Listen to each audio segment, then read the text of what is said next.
আদ্দিন হাসপাতালে fire safety প্ল্যানের কোনো অনুমোদন নেই। 1997 সাল থেকে কয়েক দফায় ভবনে সম্প্রসারণ করা হলেও আগুন লাগলে বেরিয়ে আসার মতো কোনো পথ নেই। ঝুঁকিপূর্ণ চিহ্নিত করে ফায়ার সার্ভিস কয়েক দফা চিঠি দিলেও ভ্রুক্ষেপ করেনি হাসপাতাল কর্তৃপক্ষ। বিশ্লেষকরা বলছেন, এভাবে হাসপাতাল চললে আগুন বা ভূমিকম্পের মতো বড় বিপর্যয় অনেক প্রাণহানি হতে পারে। বিস্তারিত জানাচ্ছেন নাদিয়া শারমিন। আউটার সার্কুলার রোডের ছোট্ট একটি গলির ভেতরে আদ্দিন হাসপাতালের মগবাজার শাখা। এই হাসপাতালেরই দোতলায় পোস্ট অপারেটিভ 2 ইউনিটে দমবন্ধ হয়ে মারা যায় 6 শিশু। ভবনটির ভেতরে সেই ওয়ার্ডে যেতে পেরোতে হয় অনেকটা পথ। এত ভেতরে সার্জারি পরবর্তী রোগীদের রাখাকে রীতিমতো গুহায় রাখার সাথে তুলনা করলেন বিশ্লেষকরা।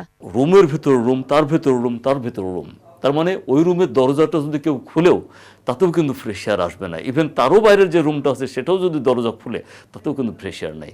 অর্থাৎ এটা একটা গ্যাস চেম্বার হয়ে গেছিল। তাদের মতে এই ভবন থেকে এসির বাতাস বের হওয়া ও বাতাস পরিচ্ছন্ন করা সহ একটি হাসপাতালে যেসব বিধান আছে তার কোনো ব্যবস্থাই নেই। WHO রিসার্চ অনুযায়ী এই গ্যাসটা বাচ্চাদের টলারেন্স লেভেল হলো 10 লক্ষ ভাগের যদি 3 ভাগ থাকে তাহলে একটা বাচ্চা মারা যেতে পারে। তো এখানে যে গ্যাসটা লিকেজ হয় তাতে এই মাত্রাটা অতিক্রম করে। বাচ্চা অথবা রোগী থাকার জন্য হাসপাতালের যে ক্লিন স্পেস থাকে সেই ক্লিন স্পেসে বাতাসের প্রায় 10টা প্যারামিটার কন্ট্রোল করা হয়। এখানে শুধু একটা প্যারামিটার কন্ট্রোল করার ব্যবস্থা ছিল।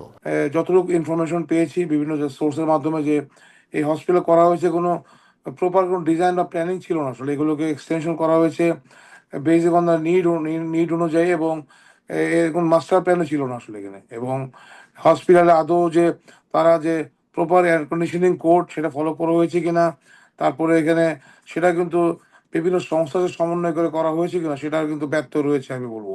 তবে এটাকে আমি বলবো একটা হত্যাকাণ্ড বলে সে আখ্যা দিলেও ভুল হবে না। 1997 সালে এখানে হাসপাতালটি চালু হয়। এরপর 2008 সালে উইমেন্স মেডিকেল এবং 2019 সালে সম্প্রসারিত অংশ প্রফেসর আশরাফ আলী ভবন যুক্ত হয়। কিন্তু 2025 সালে 23 আগস্ট ভবনটি পরিদর্শন করেও কোনো ফায়ার এক্সিট পায়নি ফায়ার সার্ভিস। মেলেনি স্প্রিংকলার, স্মোক ডিটেক্টর, অ্যালার্ম সহ বেশ কিছু অগ্নি নিরাপত্তা ব্যবস্থা। চলতি বছর 12 জানুয়ারি 3 মাসের মধ্যে ফায়ার সেফটি প্ল্যান নিতে ফায়ার সার্ভিসের হাসপাতালটিকে সতর্ক করে দেয়া একটি চিঠি আসে 71-এর হাতে। তাতে হাসপাতালটি শুরু থেকেই অগ্নি নিরাপত্তার জন্য কোনো ছাড়পত্র নেই বলে উল্লেখ করা হয়েছে। এছাড়া 2017 সালে ফায়ার সার্ভিসের জরিপে ঝুঁকিপূর্ণ হাসপাতালের তালিকায় ছিল হাসপাতালটি।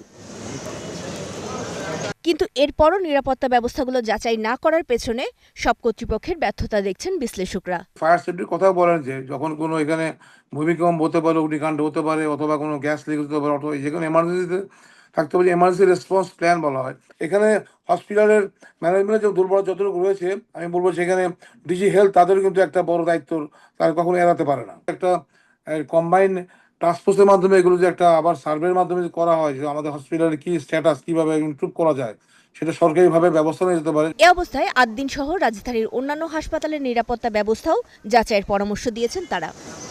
নাদিয়া শারমিন, 71, ঢাকা।